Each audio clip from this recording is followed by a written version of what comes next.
Welcome to Christ Apostolic Church, to our Bible class on tonight. Say grace and mercy, shalom, and hallelujah to all of those who are in the house virtually and also physically. We're thankful on today for the life that He's given us, for His protection. We rise up every morning under supplication and prayer to start our day. Jesus said men ought to always pray and not faint. And so it should be a part of your daily routine. Just like eating breakfast on the days that you're not fasting, you have your breakfast, you don't miss lunch. I don't care if you're working on the job or you're at home, something about that hour that comes up, your stomach tells you, hey, it's lunchtime. And you make sure you get your lunch. And then evening time comes, you want to get your meal.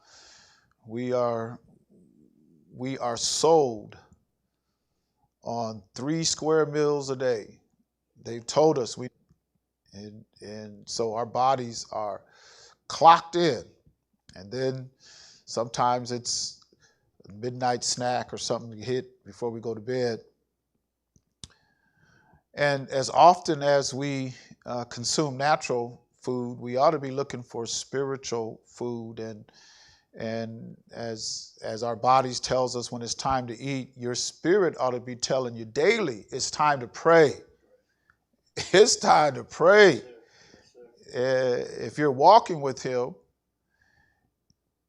and this is what gets me, the more I read His Word and listen to the voice of the Spirit in this book, that if you have His Spirit, you will pray because the Spirit leads you to prayer.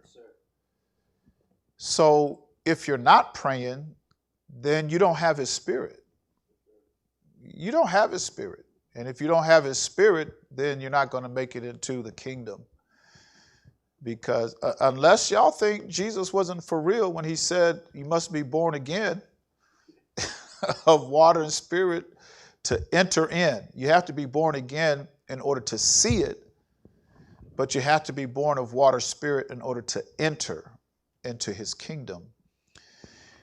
And so if I know that I need His Spirit to get in, but your spirit never leads you to pray, and you don't have His Spirit. It's His Spirit that cries out. We've got 2 witnesses in Romans and in Galatians. The writer tells us it's the Spirit of the Son that cries out, Abba, Father. It's not even you. I don't know, it's been a while since I prayed. Yeah, it might have been a while since you prayed, but His Spirit is calling out, Abba, Father. So if you have His Spirit, it's the Spirit that'll lead you to prayer. That Spirit, you wake you up sometimes and you wonder why you up. It's time to pray. He might be telling you, hey, the Spirit wants to pray.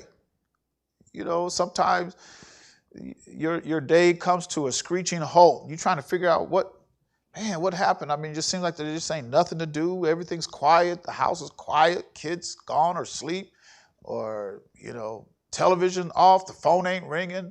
I mean, I got all this peace and quiet. Spirit's trying to tell you it's time to pray. It's time to pray because we are in that hour that we should be seeking Him in prayer daily, and actually more than once a day. We were doing a 6 a.m. and 6 p.m. prayer, and we certainly need that to start the day and to start the night. The day is from 6 a.m. to 6 p.m. The night is from 6 p.m. to 6 a.m. That's how we look at it. That's how I look at a day. That's how the Spirit teaches me to look at a day, is from sun up to sundown. And why are you looking at it like that? Because it's written in the book. It's written in the book. You won't find anywhere in this book where the day started at midnight. You ain't gonna find that in this book. So somebody has taken over. Somebody has taken over, taken complete control of your life. We don't realize the control that this beast has over our lives. We don't realize it. Many of us are oblivious. We're oblivious to the month. We don't even stop and think. You know, when you look at the months and how Sep is 7, we don't stop to think, well, if Sep means 7, why is it the 9th month? You know, something. What does anybody ask any questions? I mean, Ak, you know, is 8, but on the calendar it's 10. Well, something's happened. Nav is 9. Deca is 10. So things have been changed, but nobody wants to stop and look and question and try to figure out what's going on, because the beast is alive and well, and the beast system has been in operation before any of us was born. And so when you look at the book of Revelation is speaking of past, present, and future. It ain't all future. It talks about the past. There's a lot of things that Revelation talks about that has happened. And there's things that are yet to happen. And there's present day things. So Revelation, you're looking at past, present, and future. They've already tampered with some stuff. It's right in our calendar. It's in our day. Many of us don't realize that. I mean, we read it a lot in the Bible, but it doesn't saturate down. It doesn't sink down. The first watch of the night.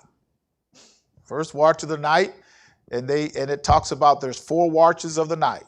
First watch, 6 p to 9 p is the first watch. 9 to midnight is the second watch. The third watch of the night was midnight to 3, and the fourth watch was 3 to 6. And even on the day of Pentecost, they said it was just a third hour of the day, which is 9 o'clock in the morning. That was the third hour of the day. But we don't look at it like that, because this whole world has been blinded by the beast. There is a beast that is alive, that has been in operation before we were born. We just don't realize it.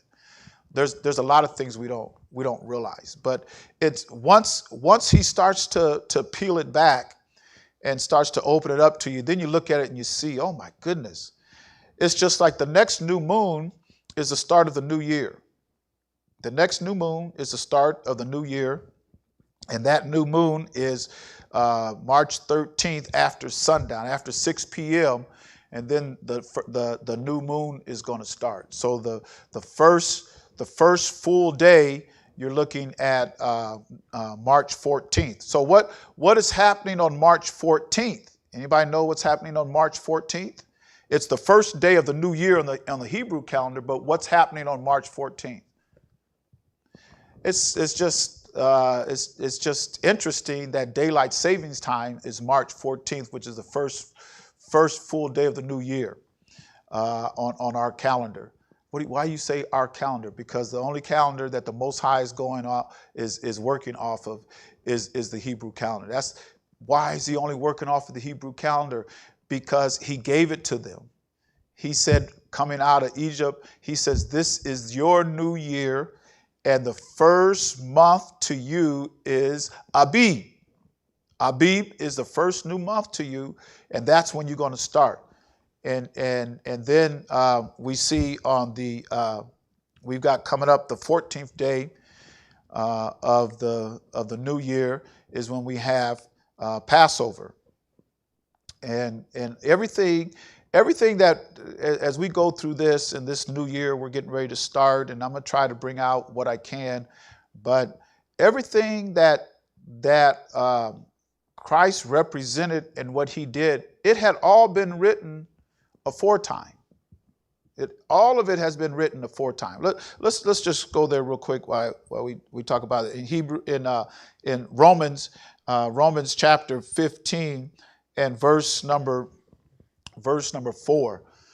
For whatsoever things were written aforetime were written for our learning, that we through patience and comfort of the scriptures might have hope. Everything that was written prior to Matthew, Mark, Luke, John, before Paul wrote before the disciples. Many of the disciples wrote before they died.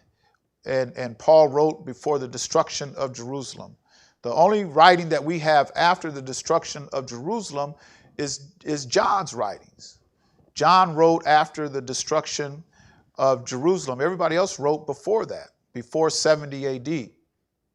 And so everything that was written, even when Paul wrote this to the Romans, he said everything that was written aforetime, all that was written by our fathers and the prophets was written for our learning.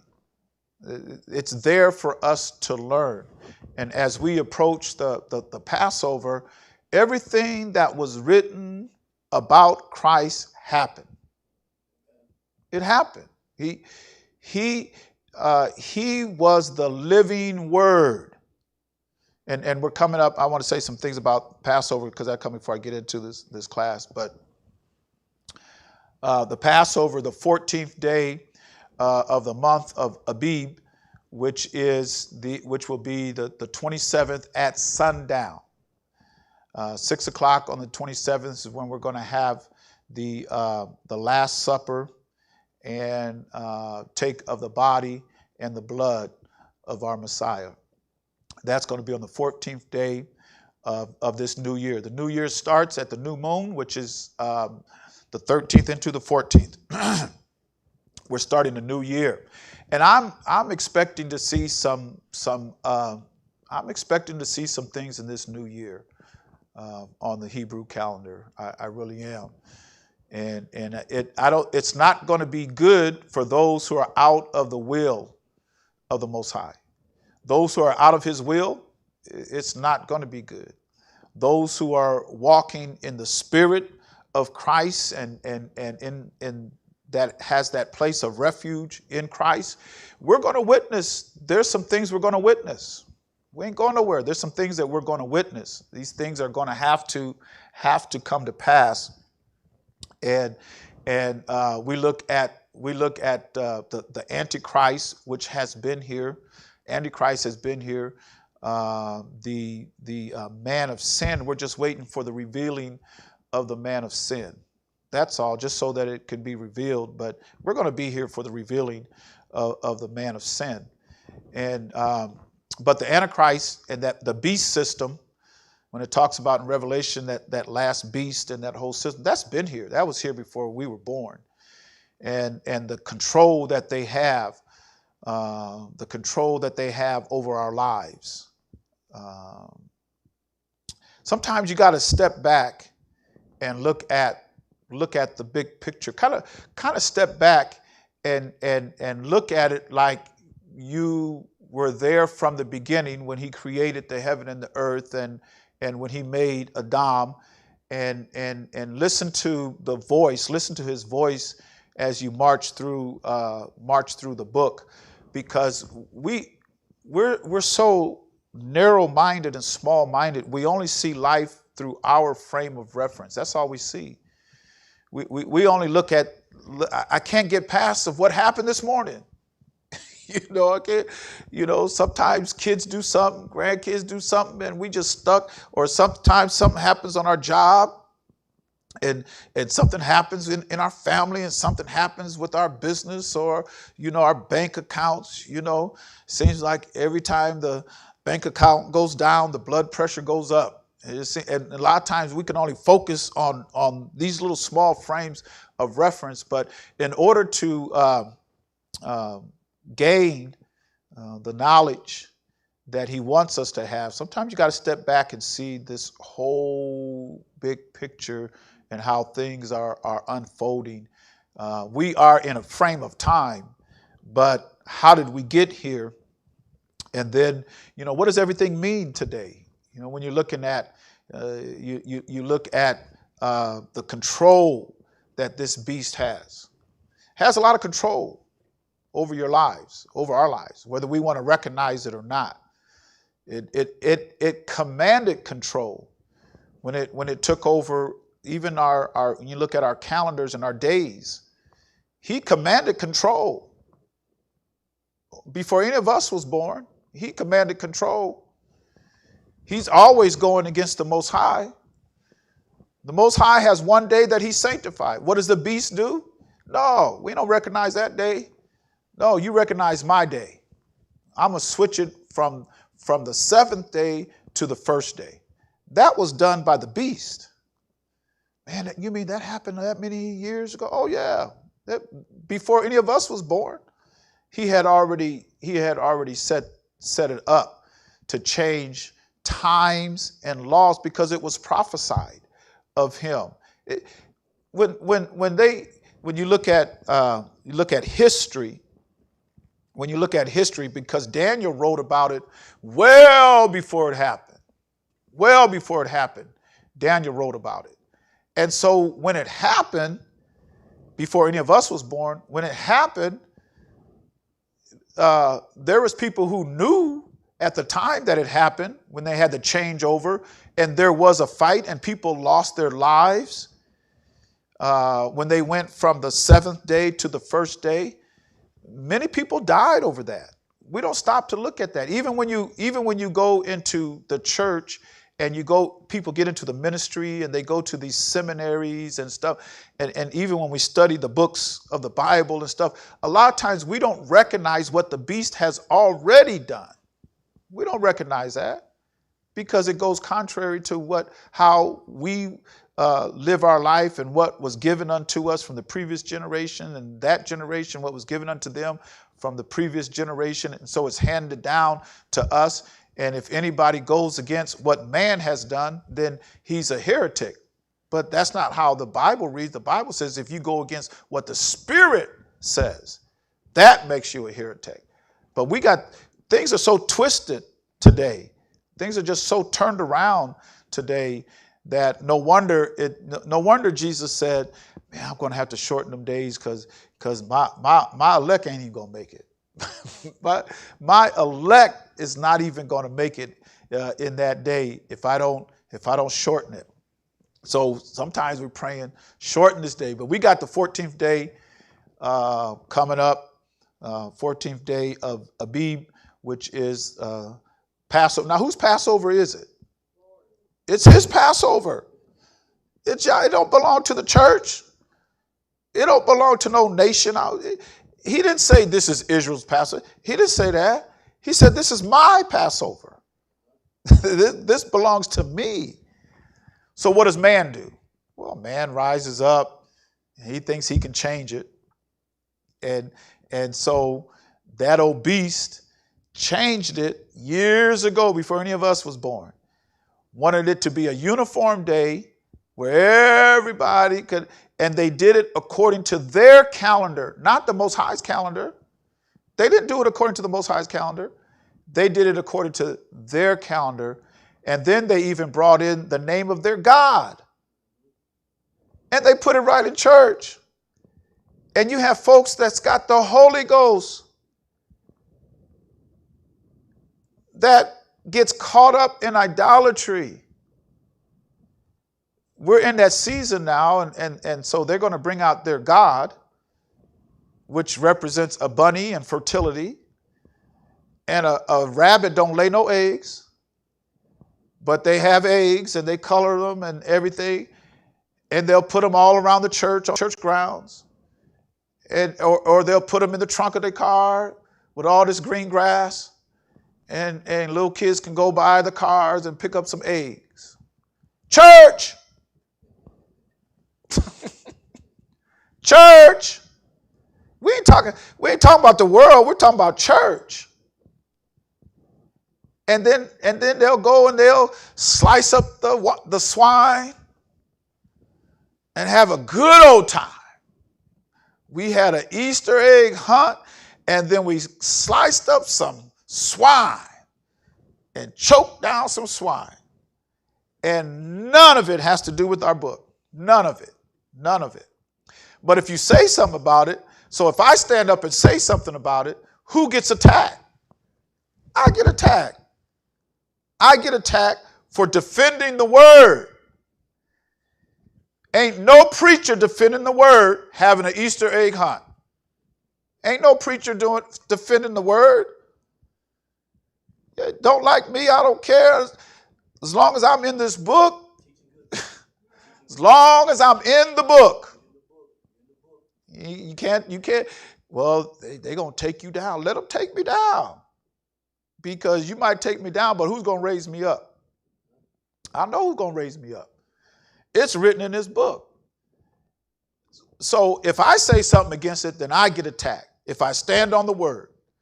But it just so happens, it's a lot of interesting things going on this year because Passover, Yah's Passover, happens on the Shabbat this year. Because it moves, it might be day 1, day 2, all the way to day 6, but this year it's happening on the Shabbat. The Passover is. And so we're going to look at I think last week I was talking about, we was looking at some of the works of the flesh in Bible class last week, because you're going to have to really, it's time out playing around. Too many folks are playing around, and you're going to miss out. When he takes his sword out of the sheath, like it says in Ezekiel chapter 21, when he takes that sword out and he starts slicing with that sword, he's taking those who are wicked, and you know what? Who else he'll take? The righteous. That's in Ezekiel 21. You better read your book. When that sword is taken out, he's going to take the righteous with the wicked. And so there's going to be some. Now, why would he do that? Would you have to ask him? Because are you his counselor? Are you going to be the one that's going to say why you do that? But like it says in Romans 15:4, everything that was written aforetime, everything that's written by the prophets, all of that was written for our learning. It's all there for our learning. Everything that Moses wrote, it's there for our learning. Every time you open your Bible and reading what Moses wrote, you read about the prophets, all of that is written for our learning. That because when we study it and we read it, it should give us hope. It should give us hope. Everything that's written before. So when I read about Yah's Passover, then that should build up hope in me. And it does, because it don't belong to me, it's his. It don't belong to no church. It don't belong to no nation. It's his Passover, and he tells us how we are to remember his Passover. And so the Passover was our Messiah, which we should remember every year. It was our Messiah that was actually that lamb. And when they took that lamb, they found the lamb on the 10th day of the month, and they waited till sundown to slay the lamb. It had to be at sundown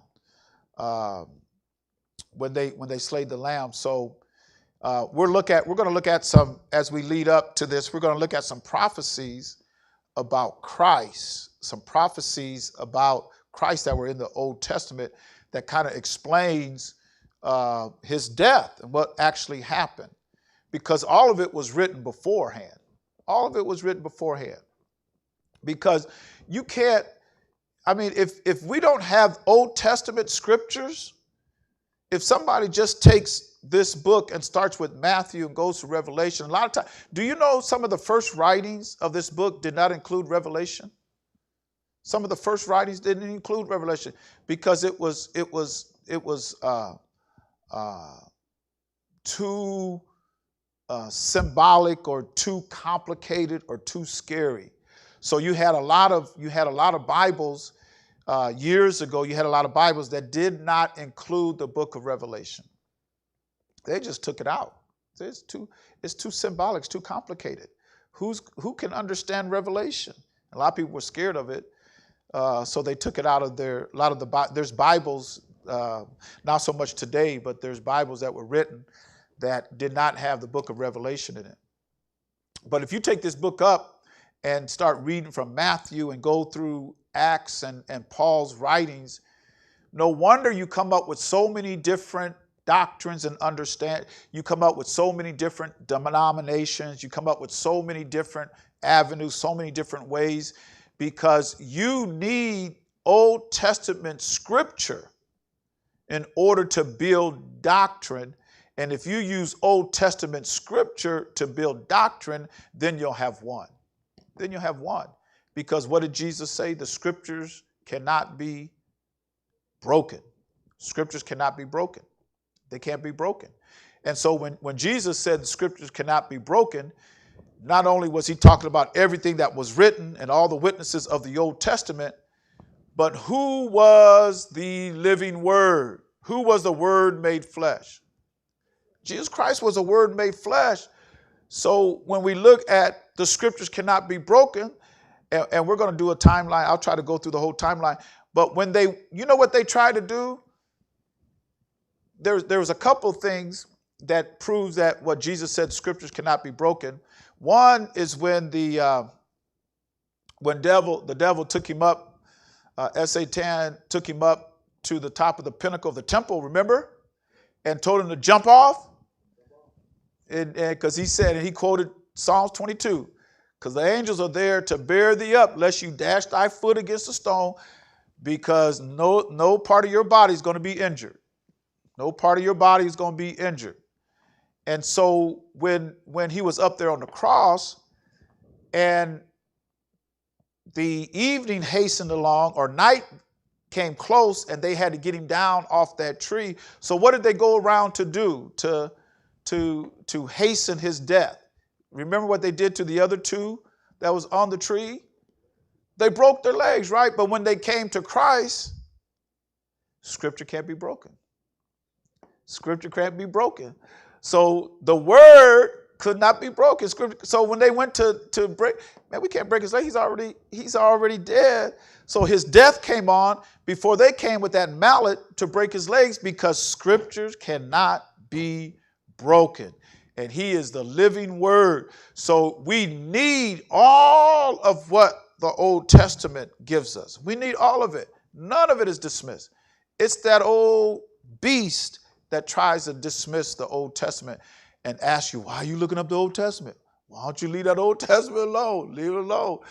That's just the voice of Satan. I'm not calling that person Satan, but I'm saying that's the voice of Satan, because he don't want the Old Testament to be revealed. Because if the Old Testament's not revealed, then he can keep you in darkness. He can keep that wool over your eyes. So the 14th of Abib, we're going to keep the Passover, and at sundown, at 6 o'clock, we're going to have the Lord's Supper and Passover meal. We're going to take the body and the blood of our Messiah. And so everything that is being taught, everything that's being taught is leading us up to that hour. And we're going to have this Shabbat. I want Sister Linda Walsh, she has made out a whole chart here of bitter herbs and spices and bitter herbs mainly. And I've got that here. She built that and kind of sent that to me. Thank you. But she's going to talk on that, on the bitter herbs. I'm going to give her a spot on the Shabbat to bring that out, because we're going to have bitter herbs along, because that's what they had. They had bitter herbs with their lamb. It was lamb and bitter herbs, and so that's what we're going to have. And this kind of gives us a little, and we should have, in our houses, we should have, once we look at this, maybe get some bitter herbs to kind of go with our lamb. We're going to have the Passover lamb. We're going to try to find kosher lamb and have it here when we take the Lord's Supper. Because it said that they ate. If you leave, and we'll read it, they were sitting around the table, and after they had finished eating is when he took the bread, and what did he do? He broke it. First he blessed it. He blessed it, then he broke it. But that was after they had eaten. So what did they eat? Well, they had the lamb and they had their supper. And so that's what we're going to have is the lamb and some bitter herbs. So Sister Walsh going to kind of say some things on that. Also, unleavened bread, and we've got sisters here that can prepare unleavened bread, and so we want unleavened bread, some fresh unleavened bread, and from the 15th day to the 21st day at our meals, we'll be eating unleavened bread. The 15th day to the which is, let me look at my calendar. Huh? Unleavened bread starts on the 28th. We're going to do the Passover on the 27th. Unleavened bread starts the 28th, and we have 7 days. 1, 2, 3, 4, 5, 6, 7. So till April 3rd, we'll have unleavened bread from the 28th to April 3rd. That's 7 days. Huh?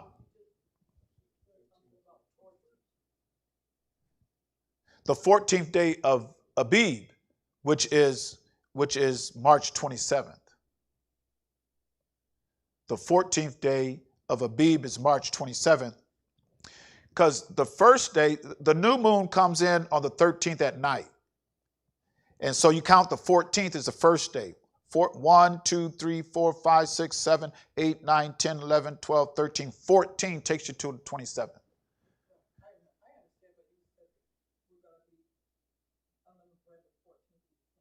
No, the 15th day to the 21st day, which is the 28th to April 3rd. And unleavened bread. Yeah, it should be 15th through the 21st on the month of Abib, which is the 28th to the, if I use the Greco-Roman, okay.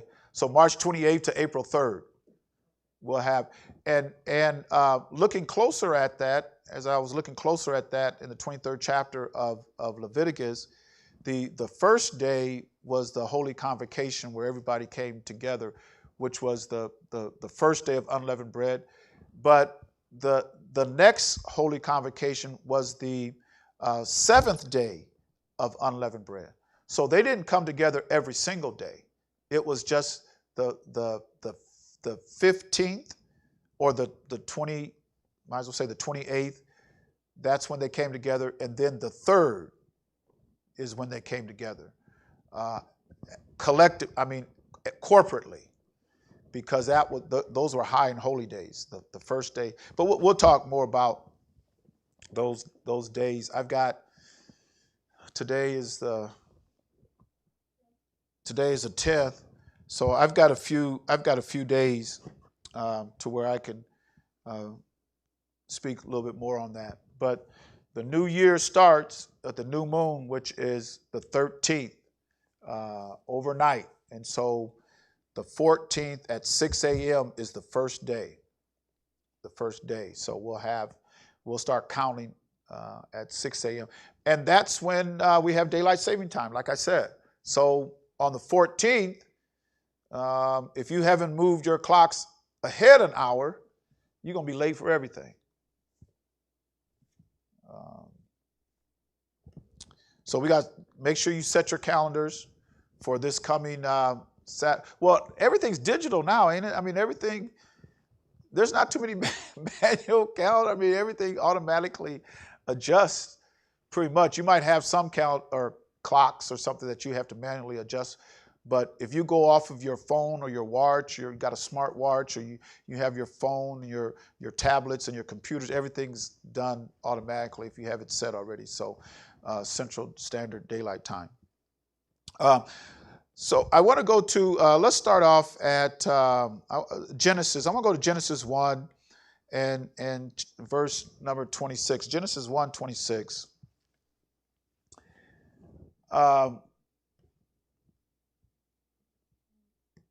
For us to think that the Most High is going to come down to earth and do things for us, sometimes we're waiting for something that's never going to happen.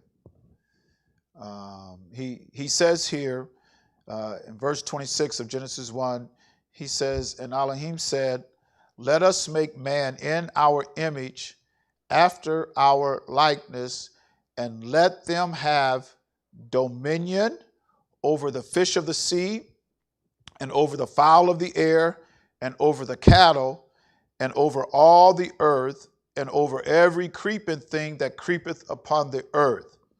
So Adam, or mankind, was given what? Dominion. Mankind was given dominion over all of the earth and over everything that liveth on the earth. He was given dominion over.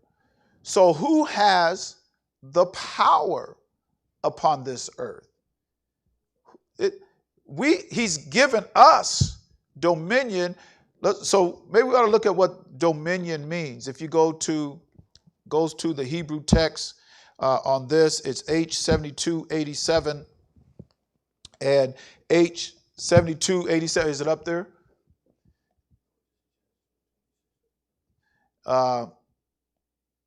In the ancient Hebrew lexicon Bible, it's number 1441 HV. So the first definition there kind of gives you a definition of the root word, but if we want to see the context in which it's used, then I have to go down to H and then V. So you go down to H and it says to rule. A ruler is one who walks among the people in the sense of spreading out rather than rule on the throne alone. Listen to what he says now. To rule. Rule, and you look at V, rule, dominion, take, prevail, reign. And where does he reign? Like it says there, he says it's different than sitting on the throne. Why is it different than sitting on a throne? It's right there in the definition. A ruler is one, listen, who walks among the people in the sense of spreading out. So when he gave us dominion, everywhere man goes, he has what? He has dominion, or he has rule. He is ruling on the earth. The Most High has given that unto man. He's given it unto us to rule. He's given it unto us to spread out. And everywhere that man spreads out, he has the dominion, or he has the rule. So many times we're looking at going back to the Bible. So sometimes we're looking for the Most High to do something when he's already given us rulership. He's already given us authority to rule. He's already given us the authority to spread out and to maneuver and to gain. And when we look for the Most High to work, and we want to see his work, or we want to hear him do something, we want to see him do something, do you know he has to do it in us? He has to do it in us because he's already set up the rule for this earth, which is his footstool. He's already set up the rule. And so sometimes we're looking for the Most High to come down here and take over. I'm looking for the Most High to do this. I'm looking for him to do that. No, he's going to do that in you. He's going to do that in us. He's given us that rule. He's given us that authority. He's given us that ability to spread out and take the rulership. But most of us don't have the mentality. We don't have the mindset. We have been yoked for so long, and I'm not talking about in the yoke of Christ, but we have been yoked for so long that we don't think we can do anything. And a lot of times we don't do anything because we're sitting back waiting for the Most. What you doing sitting around doing? I'm waiting for the Most High to come. I'm waiting for the Most High to do it. To do what? well, I'm waiting for him to take this person out of the way or move this person out of the way. Or I'm waiting for him to give me the land.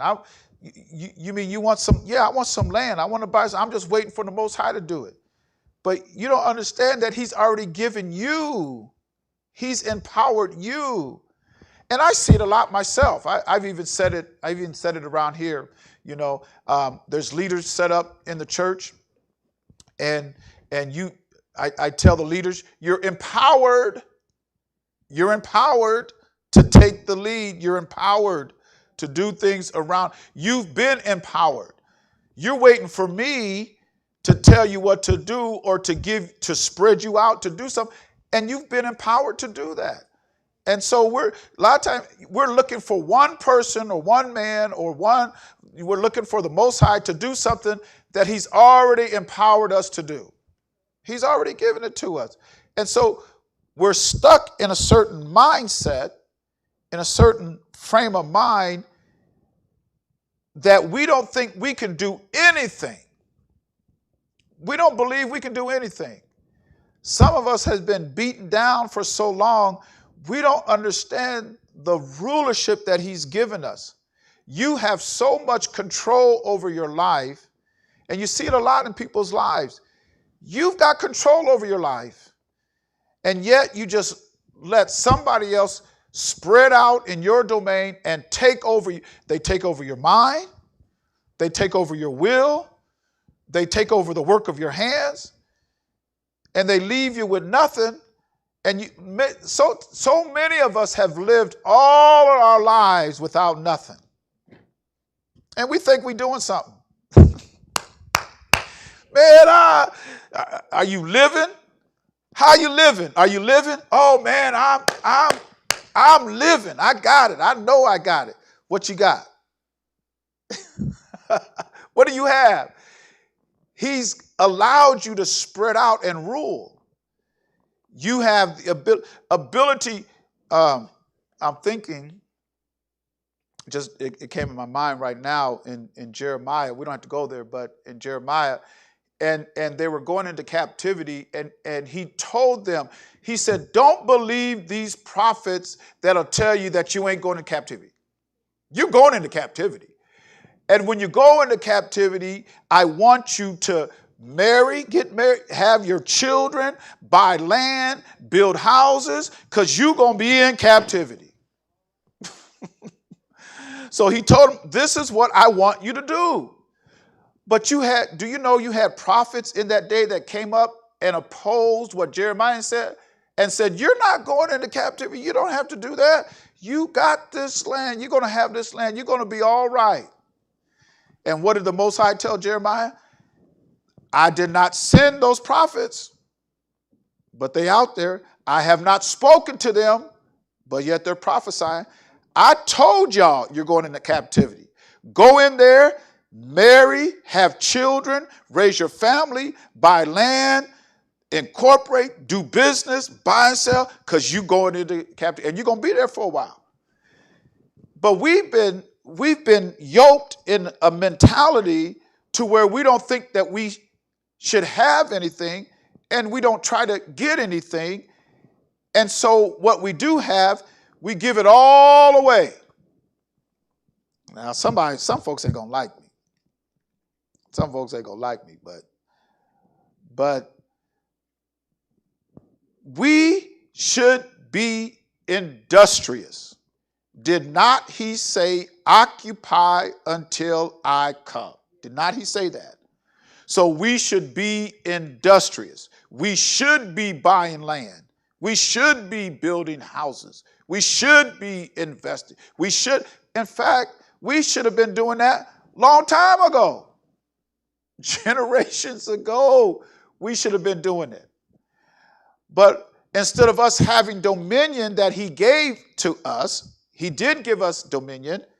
Instead, we're looking for somebody else to do everything for us. I'm waiting. And most of us say, well, I'm waiting for the Most High to come. I'm waiting for Jesus to come. Well, Jesus said to occupy till I come. And that occupying till I come, that's occupation. That means you need to get busy. But being yoked in our mind to where we've been told that you're not meant to have nothing. You ain't supposed to have nothing down here. We want you to be poor and without nothing all your life, and we're going to take all of it. We're going to have all the land. We're going to have all the houses.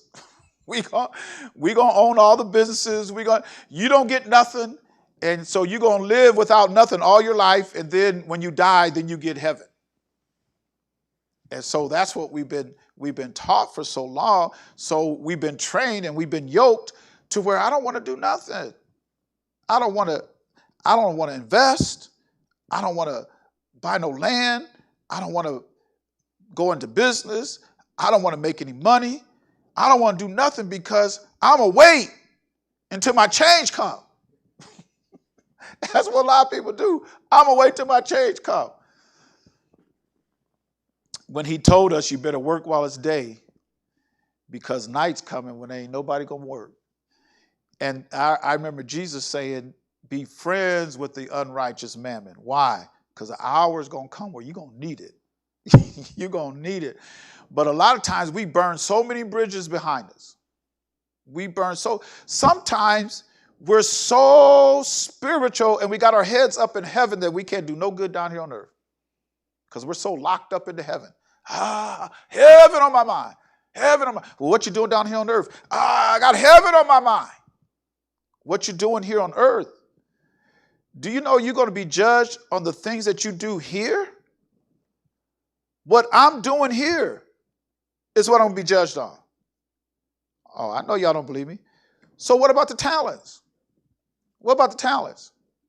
He gave 1, 5, 1, 2, and 1, 1. And we know, you know the parable and how the one that had 5 doubled it. The one that had 2 doubled it. But the one that had 1 says, no, he's an austere, I know he's an austere man. And when he comes back, he's going to want that talent. So he went and buried it. He hid it. He did nothing with it. And so was his master pleased when he came back?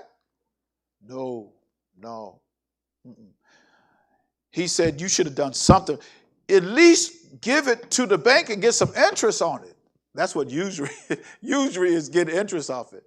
He said, at least put it in the bank, get some interest off it. You don't even want to do that. You just hid it and did nothing. And his master was unhappy.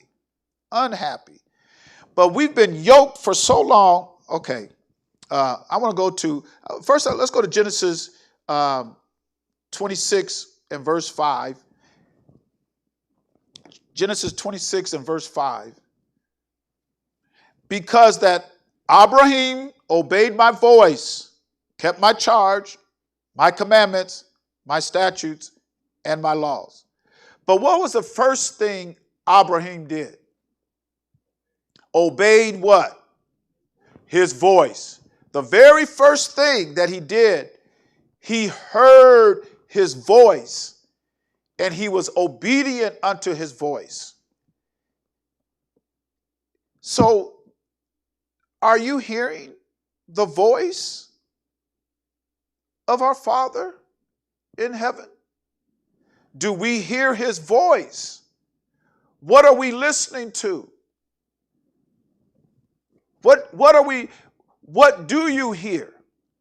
Because what you hear, your life determines and your life shows what you're listening to. Whatever you're listening to, that tends to dictate your life.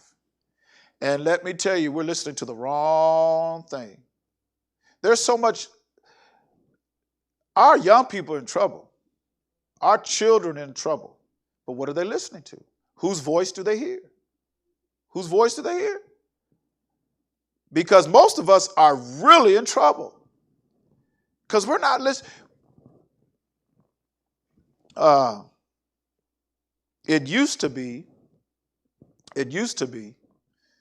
that the father taught the son and the daughter. And what the father was What was the son? Son was the same thing. If your father was a butcher, your son was a butcher. If your father was a farmer, your son was a farmer. Your father was a carpenter, the son was a carpenter. How did that happen? Because the father would teach the son. The father taught the children. It was a responsibility and actually a part of this book for the fathers to teach the children. And so notice now, Hannah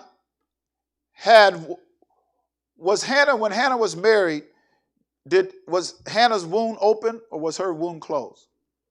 Her wound was closed. Hannah's wound was closed. So she cried out.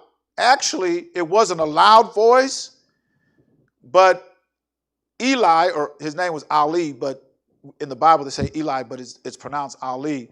But he heard, or he seen, he didn't hear her voice, but he seen her, and he thought that there was something wrong with her, thought that she was drunk. Hey, daughter, you shouldn't be drinking and coming into the temple. Oh, no, I'm not drinking, But that was her prayer, and her prayer was that the Most High would open up her wound, and if he opened up her wound, she was going to give her son as a gift to him. So what happened when she had Samuel? What happened? Well, after he was weaned, how many years it took him to be weaned? But when he was weaned, probably about 3, 4, somewhere around there, or even less than that. When he was weaned, maybe I would say anywhere from 3 to 5 years. When he was weaned, she gave him over to Eli or Ali. So as the child grew, when the Most High called him, whose voice did he hear? He heard Eli's voice. He heard Eli's voice. He heard Ali's voice because that's who his teacher was. His teacher was Eli. Eli taught him because he was given over to Eli from the time that he was weaned. So Eli taught him. That's all he heard for years and years. He heard the voice of his father or his teacher. So when the Most High called him, whose voice did he hear? He heard Eli's voice. That's the voice that he heard, and he ran to Eli. You called me. I didn't call. Oh, no, I didn't call you. Yeah, you did call me. I heard your voice. So whose voice are we listening to, and whose voice is our children listening to? Do you know I heard somebody's voice? Sometimes I still hear my father's voice in prayer and in preaching. To be honest with you, and I say this sincerely, sometimes I can still hear Bishop A.L. Boyd praying. I still hear that voice. In all sincerity, I hear that voice. That's the voice that I hear. It's indelible. It's in me. The voice of my father. It's in me. I still hear that voice. So whose voice are we listening to? Now, here it says Abraham, he heard the Most High's voice. He obeyed that voice. Abraham obeyed my voice. And so let's go to John chapter 10. And let's look at verse 27.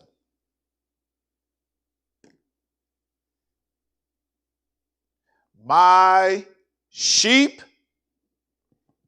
hear my voice, and I know them, and they follow me. So if I am his sheep, if I am one of his sheep, the only way I'm going to be one of his sheep, I'm going to have to what? I got to hear his voice. I got to hear that voice. That's why Jesus said over and over in his teachings, he said what? He that hath an ear, let him hear what the Spirit is saying. You've got to hear the voice of the Spirit. You have to hear the voice of this book, because if you are his sheep, that's what you're going to hear. So I have to hear his voice, his Spirit. I have to hear it through this book, because Jesus was the living word of Elohim. He was the living word of the Most High. That word that was spoken from the very beginning became flesh. So if that word was flesh, what he spoke now, there's nothing that Jesus would speak that would be absent in the Old Testament. There's nothing. I heard somebody say, I was reading somewhere, did Jesus keep the law? I'm going, what do you mean did he keep the law? I mean, that's how you know he did not sin. Because sin is a transgression of his law. That's what sin is. So if he was sinless, that means he never transgressed his Father's commandment. There was nothing in him that transgressed. He was made like us. He was made of a woman like we are. He was made under the law. I mean, he was made like you and I. So he became, when he was flesh and made like us, the word that was written of him in the Old Testament, all of that he fulfilled. He did not deviate from none of it.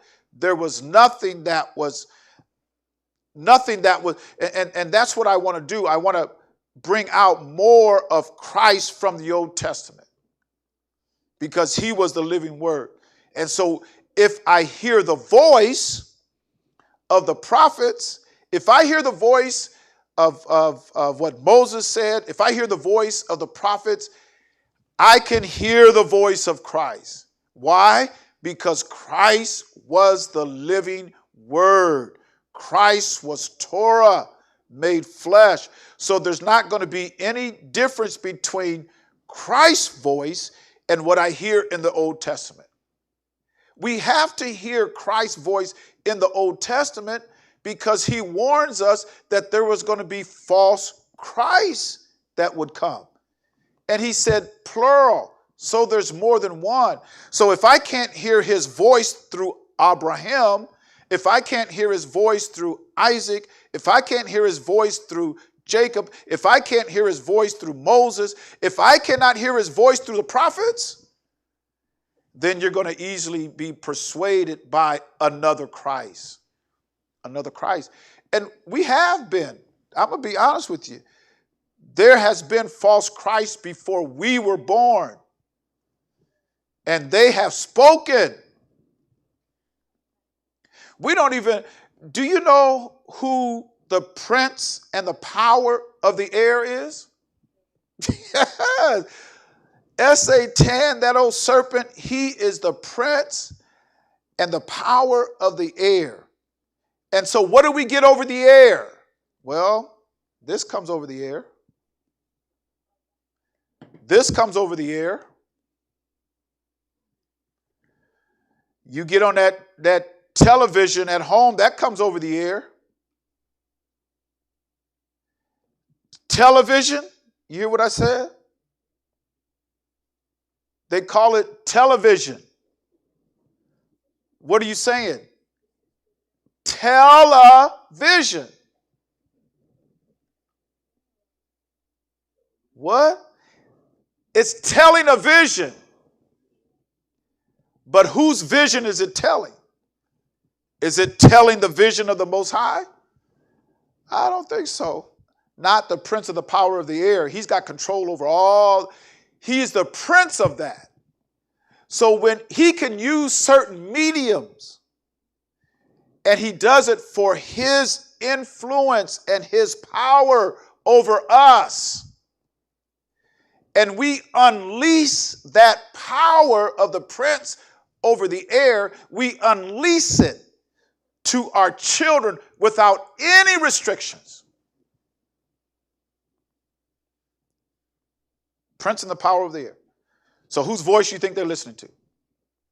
Because let me tell you now, that old Satan, he will use everything within his power and his reach.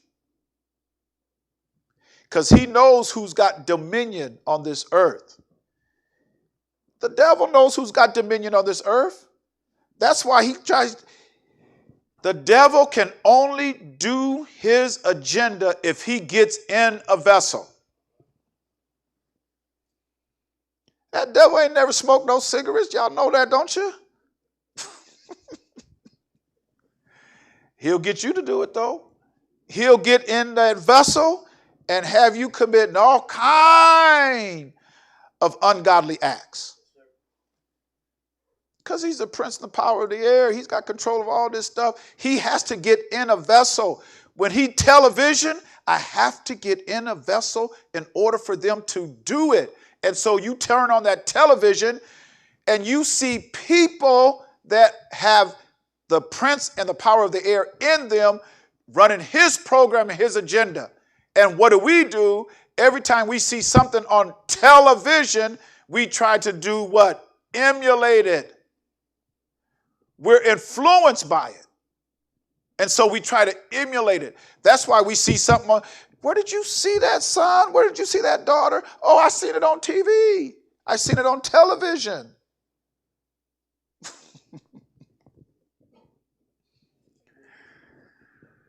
This beast is very deceptive.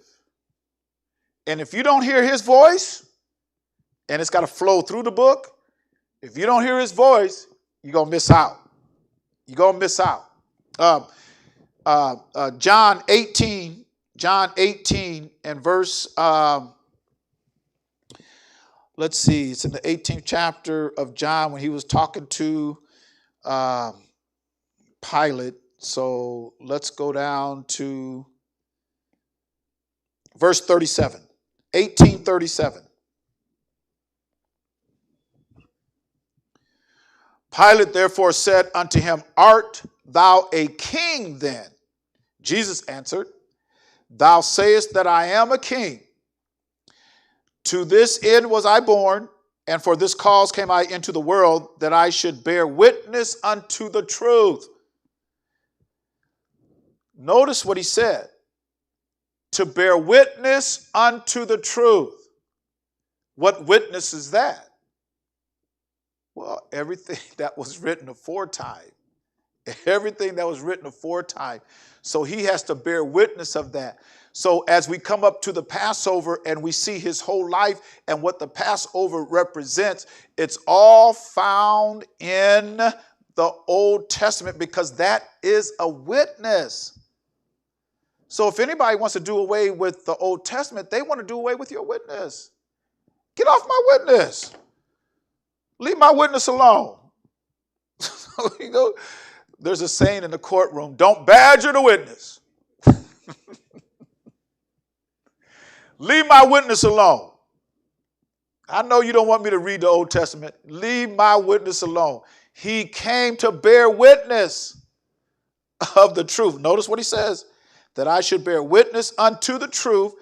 Everyone that is of the truth heareth my voice. So now, if I'm of truth, I have to hear what he's saying. And sometimes you might have to television off so that you can hear his voice. Don't let that television run all night, especially when you're sleeping and your subconscious ain't sleep. And that television, it gets bad at night. Even the commercial, don't you know they hold certain commercials for after midnight? They hold certain commercials for till after. Because I woke up, I had the TV on. I woke up and I seen a TV program, and I couldn't believe some of the commercials. I'm going, oh my goodness. And this is on television because it's telling a vision. But it ain't a vision you want to have. But your subconscious ain't sleep. I was reading today Deuteronomy. And I don't, it's 21st chapter, something out there. I think it's the 21st chapter, 22nd chapter. But it was talking about a man and he spilt on himself. We call it wet dreams. So, and it told him what he had to do. You know, that's unclean. That is unclean. Wet dreams, unclean. It's unclean. And it told them what they had to do with it. But they dealt with it back in Deuteronomy. But sometimes that television, you got stuff that's on that television that's filling your mind up, and then you go to sleep, and then you wonder what happened. There was a song years ago. What did it say? After midnight, we're going to let it all hang out. That's a song. That was a song out there years ago. I'm telling my age because I think that was back in the 70s. I still know songs back in the 70s, but 70s and 80s. All this new stuff, I don't know all this new stuff. Y'all got this new stuff. I don't have the new stuff, but yeah, years ago it says after midnight we're gonna let it all hang out. And that television, it does. There's stuff that they hold for after midnight. And sometimes, and some children that are just early teenagers and they up all night and that television and the Prince and the Power of the Air and they're just free. And do you think the devil, don't you know the devil is eating them folks up? Our young people, our children, our grandchildren. He's just loving it. And you know what we doing? Woo, woo. And them kids is up 3, 4, 5 in the morning.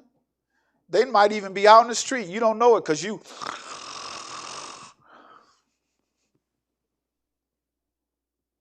And I can't stay. I can't stay up all night. I'm be honest with you. Some of these young folks, these kids, they stay up. I know though. Y'all know we used to stay up 24, 48. It wasn't nothing to stay up that long. We stay up 24 hours, 48 hours. Don't get on no drugs now. You be up 3 days, 4 days. When's the last time you slept? I slept last week. Man, them drugs have you out there, boy. You go days without sleeping. I get tired thinking about it. I don't even want to think about it. I like to go to bed early because I get up early. Anyway, he said, everyone that is of the truth heareth my voice. So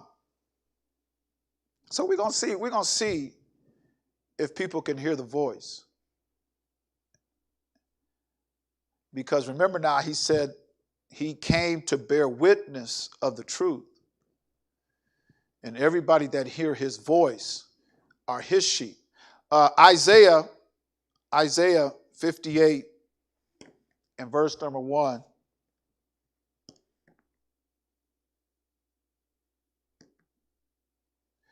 Cry aloud. Ain't nothing good happening after midnight. Cry loud. Mothers used to say years ago, the only thing open, hold your kids' ears, the only thing open after midnight is legs.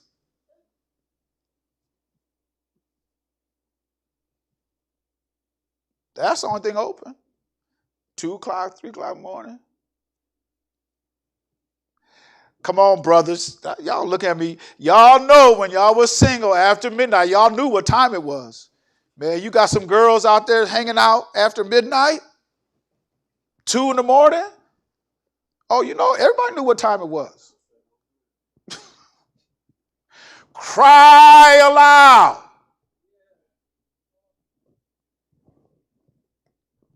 Don't spare nobody. Well, I like this one. Can't be his voice. You're not the voice, and you're not the trumpet if you got some that you want to spare. If you're afraid to cry out.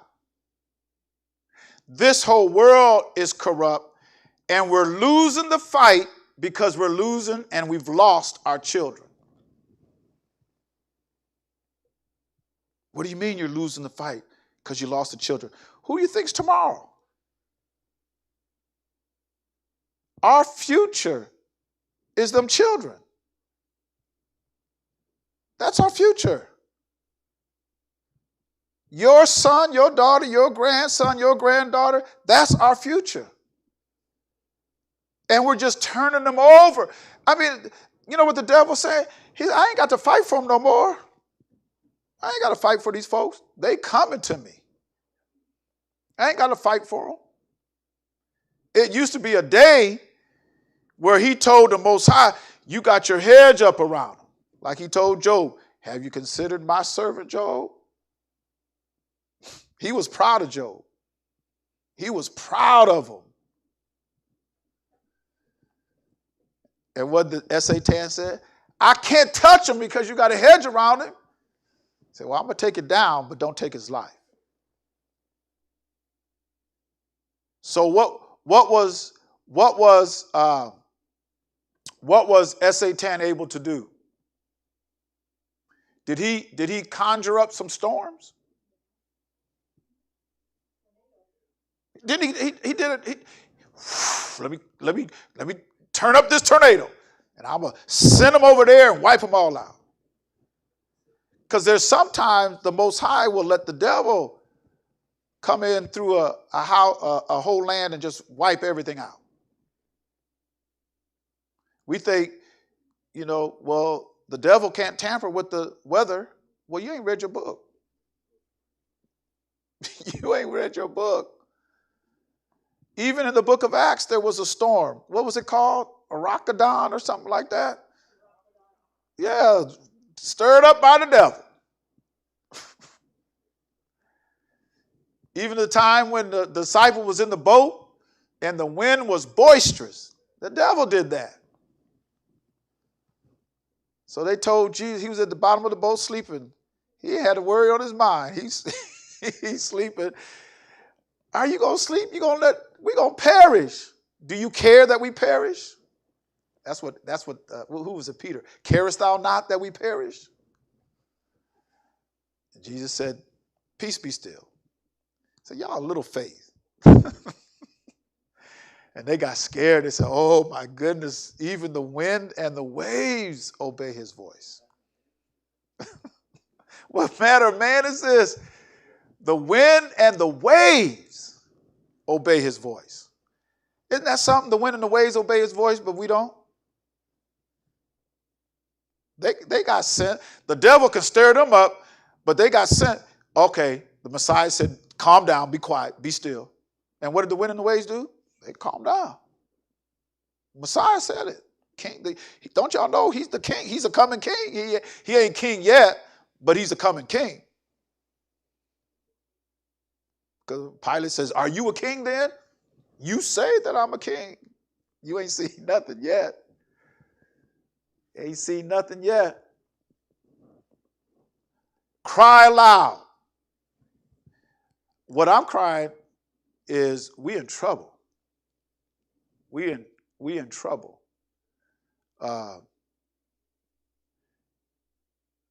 He has to shorten these days. Let me say this, that we're going to have to toughen our heart and get ready for tragedy. It's going to be commonplace. We're getting ready to start a new year, and tragedy is going to be commonplace.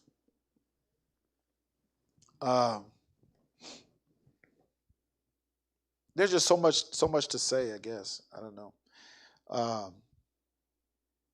He said, let your hands be strong. Gird up the loins of your mind. In so many places, the voice is saying, I have not given you a spirit of fear. I've given you a spirit of power, spirit of love, and a sound mind. And so for us today, if you got the spirit of fear in you, then, and we're getting ready to come to the Passover, if that's something that you got to search yourself, hey, I want to overcome this fear. I just fear the Most High. That's all I fear. I can't fear what man's going to do to me. I can't fear what the job's going to do to me. I can't fear what the spouse would do to me. I can't fear what children or grandchildren would do. I can't fear none of that. I can't fear what the government's going to do, because the government, we look into the government. Oh, my. We look into the government. Government ain't going to help. It's going to get worse. It's going to get worse. It's going to get worse. You ain't going to find no help in the Republican Party. You ain't going to find no help in the Democratic Party. You ain't going to find no help in the Libertarian Party. You ain't going to find no help in no president. You ain't going to find no help nowhere. Because this world has a system, and these folks are going to line up. That old Pope went over to Iraq. He's trying to bring the three main religions together to have one world religion. And you got people like what's his name? Said he's starting a new religion, combining Islam and Christianity. No, Steve Harvey, yeah, Harvey. But that spirit, you had to listen to the spirit now. Listen to the spirit. Combining two of the largest religions of the world. And the Pope is he's trying to get all three of the world's largest religions together. And he wants to sit on top of it. He's going to sit on top of it. Never before have they been to Iraq. Jerusalem waiting for the Messiah. Got a path all out for them, everything. What they're going to do inside Jerusalem, the streets of Jerusalem. The Messiah is coming. But look at us and look at our young people. If people can really hear his voice, we would be so strong in prayer. If people could hear his voice. We would have prayer. I mean, you could just sense somebody's praying. If we could hear his voice, because we know it's praying time. Well, they shut all the churches down. I guess I can't pray. Whose voice you listening to? Jesus said a long time ago, enter into your closet. I said the other day, if you have a place set aside that you go every day, multiple times a day, he'll meet you there. He'll meet you there. If you don't have an established prayer life, you better hold on to your seatbelt, because it's going to get rough. It's going to get rough. This pandemic ain't over. I don't know whose voice you're listening to. This stuff ain't over. There's variants. They ain't telling you so much about these variants.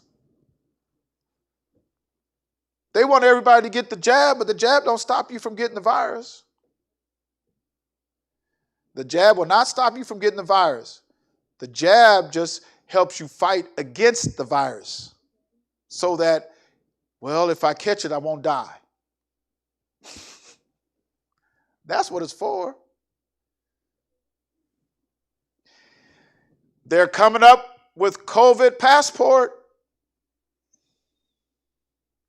Oh, they're not going to hear your voice. I know they ain't going to hear it. Cry loud, spare not, lift up thy voice like a what? Like a trumpet. the shofar. Lift up your voice like a trumpet. And he says, do it loudly and don't spare anybody. I don't care if it's your family. Because you got some folks got family salvation.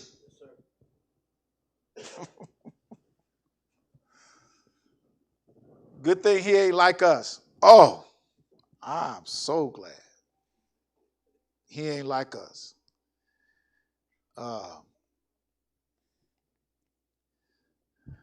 He says in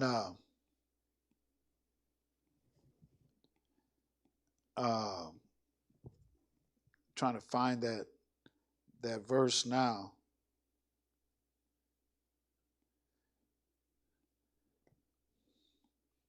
Psalms 50. Let's go to Psalms 50 and look at verse 21. I don't want to bring all this I want to talk about. I just want to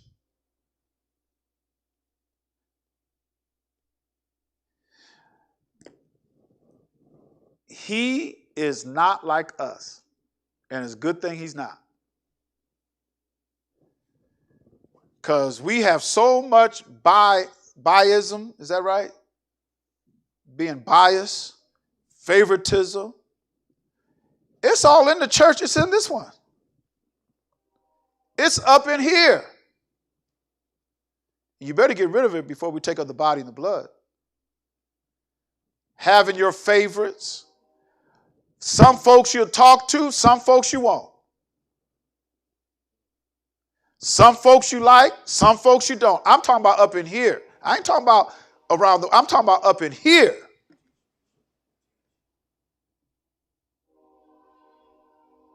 There's still division up in here.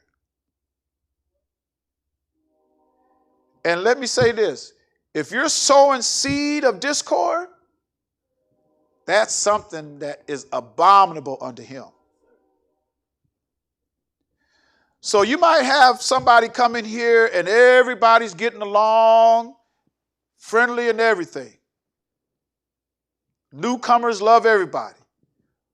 Over a period of time, a newcomer all of a sudden is biased. Now, how does that happen? How did that happen? How did we get new folks up in here and they good with everybody? But over time, now all of a sudden, they got something against this one and got something against that one. Now, how did that happen? I'm not sowing that seed. I'm sowing the seed of unity. If we all save, we all the same. Ain't no big shot, little shot. I'm held accountable just like you. I got to give an account just like you. Everything I say is going to come back on me, just like everything you say is going to come back on you. If I'm sowing discord up in here, don't you know he going to come get me? And he going to get you too.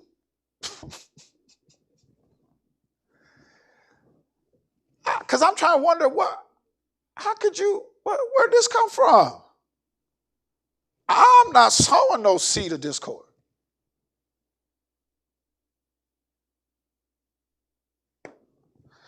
These things hast thou done.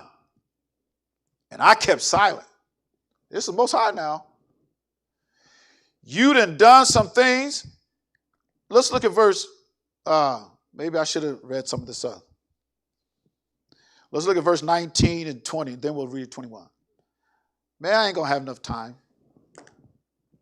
Y'all, help me to continue this. Because we got to hear his voice, because we got to get to Revelation. Do you know what the voice was in Revelation? Because that's where I wanted to get to tonight. Let's do this. Let's do this. Thou givest thy mouth to evil, and thy tongue frameth deceit. Up in here now. You give your mouth to evil, and your tongue to deceit. Thou sittest and speakest what? Against thy brother. Thou slanderest thine own mother's son. Now, I thought it said, let brotherly love continue. You can't let brotherly love continue if you slandering one another. Do you know somebody that's newly added to the church don't know what happened 5-10 years ago?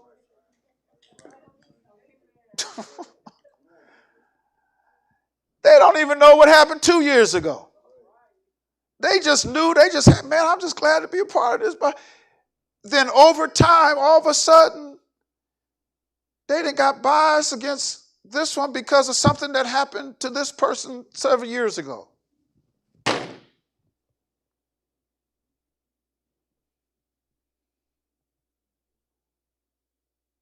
It's getting close to taking of his body's blood now. He said, judge yourself. I'll use Bishop Boyd. I ain't talking about you unless it's you.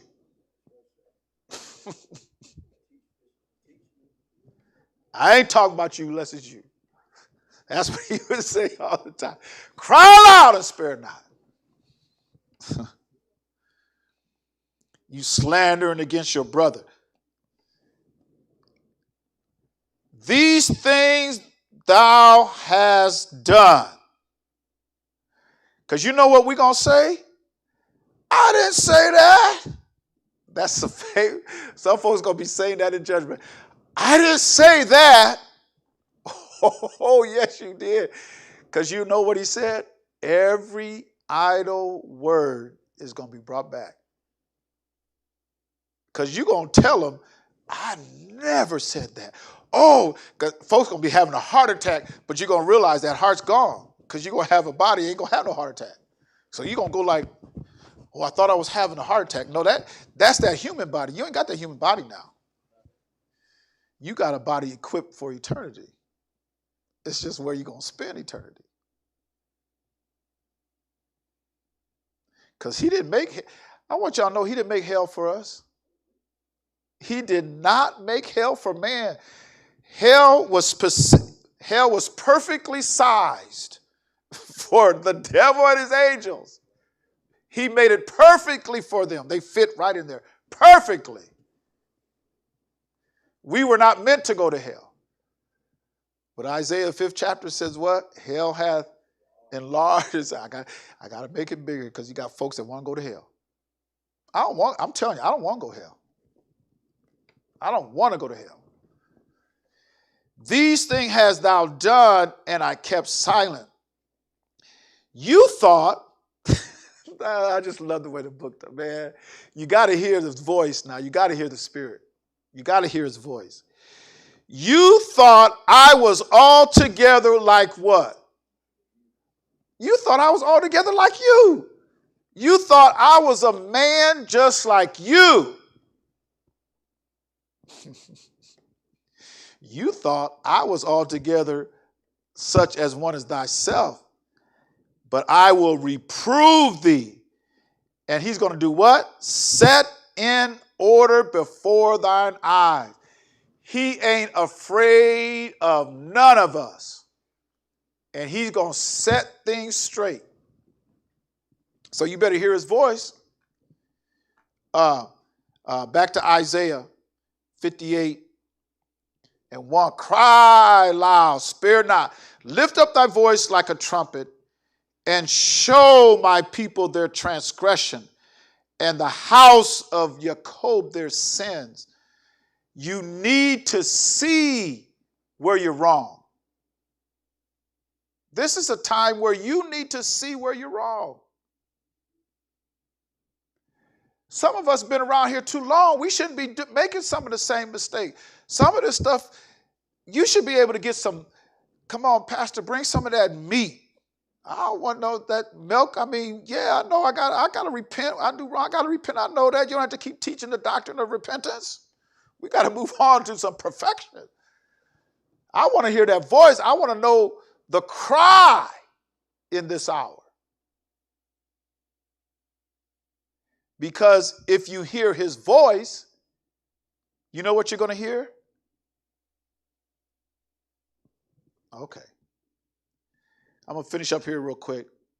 Let's go to Revelation chapter 1 first, and verse number 10. Let's look at that first. Chapter 1 and verse number 10.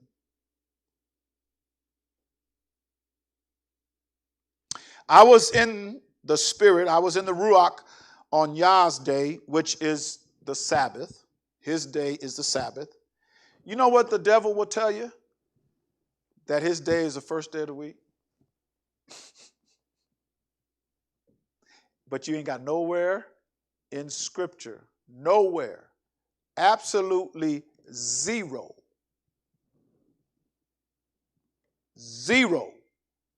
Scripture where the first day of the week is his day. Absolutely zero.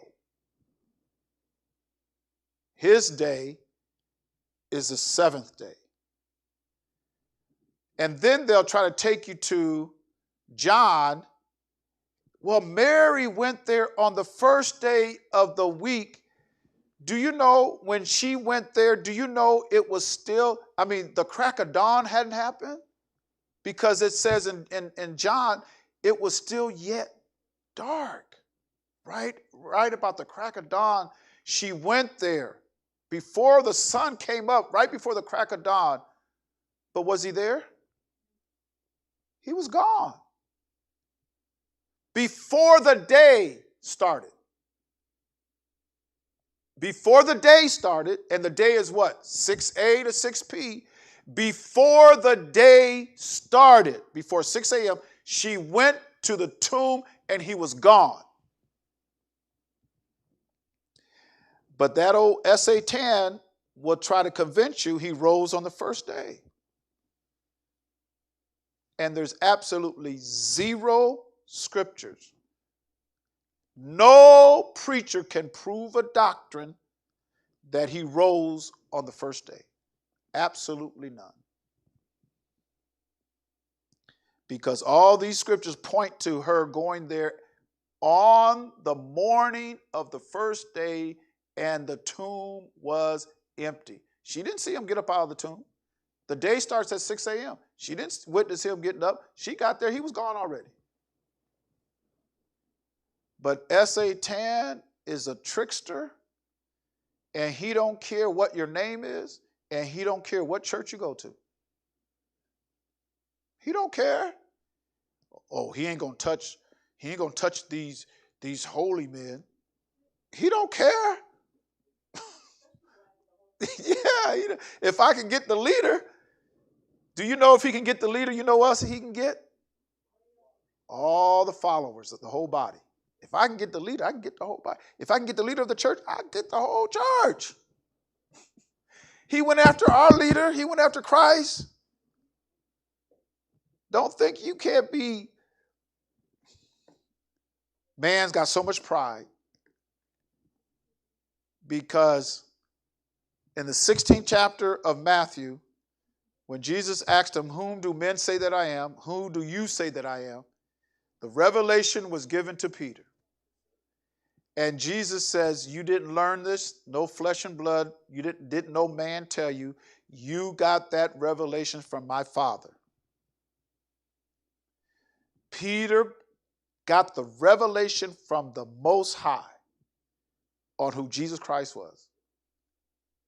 And when Jesus began to tell him the way he was going to suffer and die, Peter said, not so. That be far from you. I forbid it. And Jesus said, what? Get thee behind me, Satan. Peter just got the revelation from the Father. And Jesus says, get behind me, Satan. Because the devil don't care who you are. In another place, Jesus told Peter, the devil has desired to do what? Shift thee like wheat. He said, but I prayed for you. So don't think the devil ain't going to get on your track. He went after Peter. He went after Jesus. We ain't none of them. I don't care if you're a pastor of a church. I don't care what title you have. He'll get on your track just like he get on everybody else's track. Oh, we got a board up here. They untouchable. Don't believe that. A bishop will fall just like a brother sitting in the sanctuary. That's a fact. We put people up on pedestal. He don't put nobody up on pedestal. He just gives people different responsibilities. I'm going to give you a shepherd after my heart to feed you with knowledge and understanding. But that man could die just like you. I was in the spirit on Yah's day and heard behind me a great voice as of a trumpet. As of a trumpet. So the voice actually was, it was Jesus Christ, but what is it described in the verse here? Trumpet. The voice was a trumpet. The voice is a trumpet. So throughout the book of Revelation, it talks about a trumpet has to sound.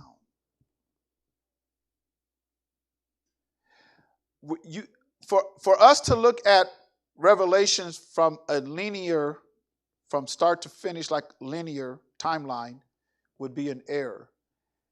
And also for us to look at Revelation and place things like they're going to happen so quickly. One day it's like this, next day it's like that. What a day with the Most High is like what? 1,000 years. So if he says something might happen in a day or 2 days, it could be 1,000 years, it could be a couple thousand years. Because a day to him is as 1,000 years, 1,000 years as a day. So there's things that happen that's already happened in Revelation, things that are going to happen in Revelation. But notice now, when we are always listening for a trumpet or a shofar to sound, you know how people miss it? Because they miss the voice. They miss the voice of the trumpet. Because the voice, that's why he told the prophet, lift up your voice like a trumpet, because it's that voice. We describe it as a trumpet. We're waiting for, I want to hear a trumpet sound, but you're missing the voice. Well. Let me try to bring some of this out.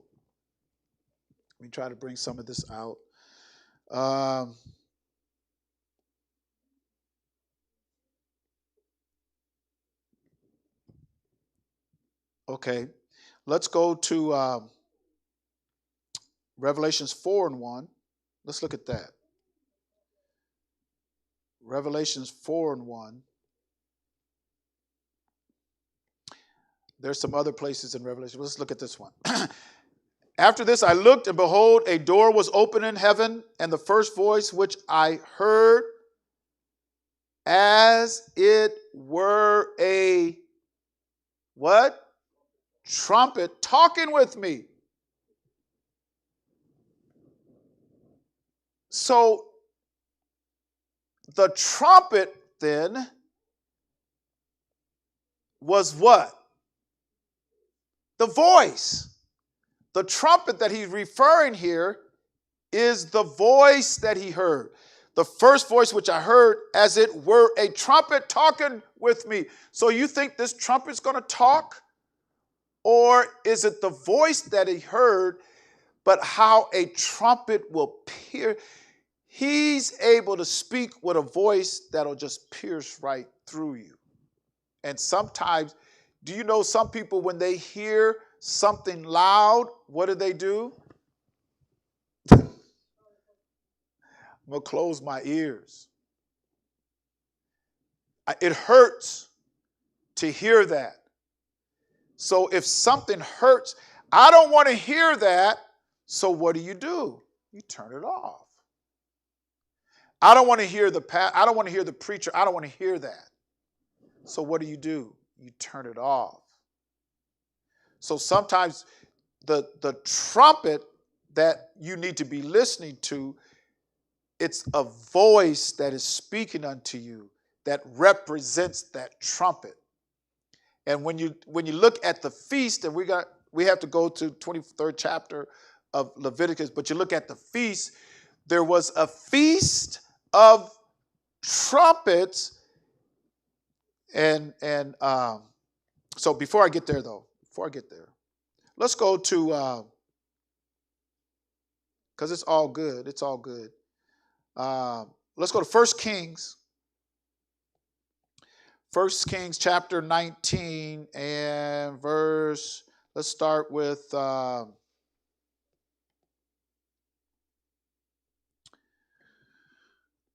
verse 11. And he said, go forth, stand upon the mount before Yah, and behold, Yah passed by, and a great and strong wind rent the mountains and break in pieces the rocks before Yah. Yah was not in the wind, and after the wind an earthquake, but Yah was not in the earthquake. And after verse number 12, and after the earthquake a fire, but Yah was not in the fire. And after the fire, what was it?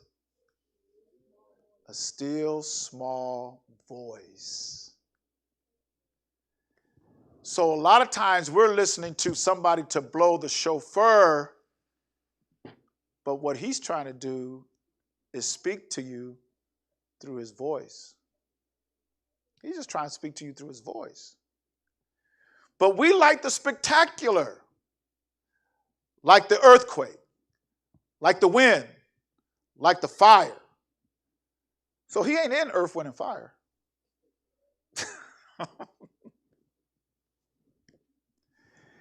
That's not where he's at. It's that voice. And there is a cry in this day, which is his voice or the trumpet, but a lot of people can't hear it. People can't hear it.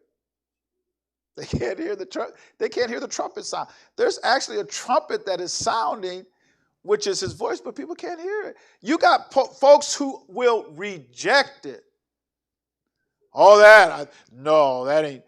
That's not how I've been taught. You better listen to the voice now. Better listen to his voice that speaks through this whole book. You cannot take one book and build a doctrine. Can't do it.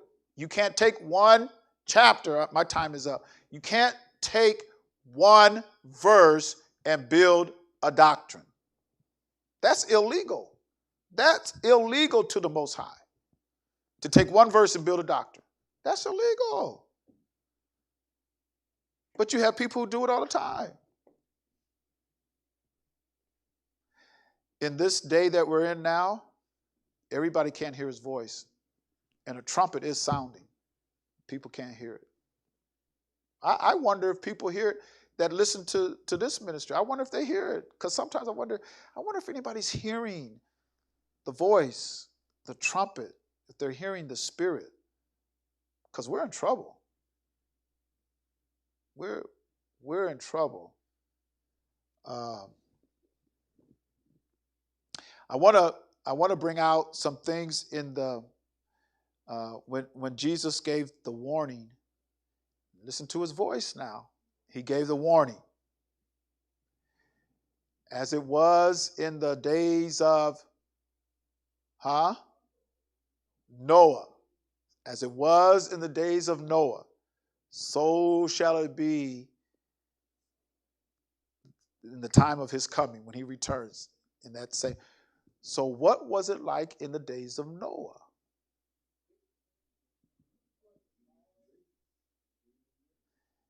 Everything went on as if people carried on their lives like nothing was going to happen.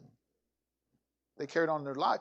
There was a number of things that happened in the days of Noah, but as the voice is going out or the trumpet is sounding today, people can't hear it because there's things that are happening now like it was happening in the days of Noah, which lets us know that his return is near. But are people really getting ready? Are they, as the trumpet is sounding, are they preparing? Or are we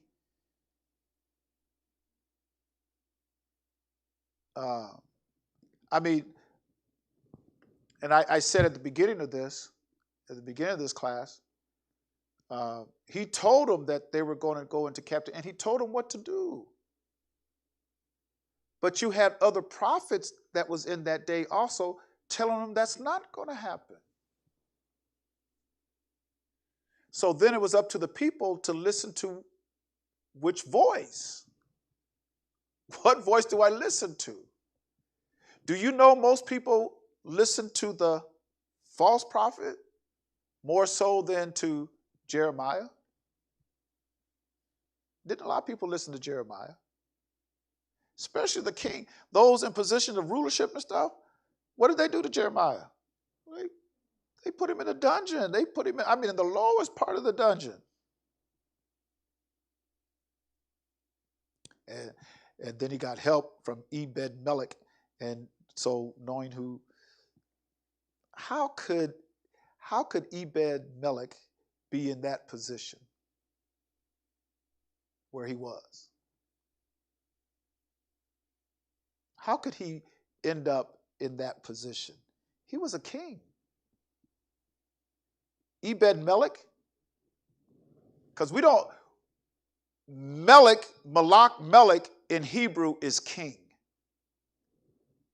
A Melech is a king. So it makes you wonder, how did he end up to where he was actually a servant in the house of a king? Well, then you look at Zedekiah, the last king of Israel, and some of the things that he was actually brought into the king's house. And you know what the last thing that Zedekiah seen? The king slaughtered his son right before his eyes and then did what? Put his eyes out. So that was a blind king in the house of another king. That's a different story. But they didn't like Jeremiah. Didn't a lot of people listen to Jeremiah? Jeremiah cried. He literally cried for Israel. These folks are just they're so obstinate. They just go against the Most High all the time. I wonder why he loves them. I do. Sometimes wonder, why does he love his people? They're so hard-headed and stiff-necked. They won't do nothing right. Even sometimes I look at, in order to have a kingdom, you got to have a community. In order to have a community, you got to have families. In order to have families, you got to have relationship. So any break on the rung there prevents you having the kingdom, the community, the family, even the church. You don't have a healthy, y'all tell me to quit because I can go on and on. Just tell me to quit. But you cannot have a healthy church or a healthy body without healthy relationships. And you can't have a healthy family if you don't have healthy relationships. And if you don't have healthy families, you're not going to have a healthy community. And if you don't have healthy communities, you will never have a kingdom.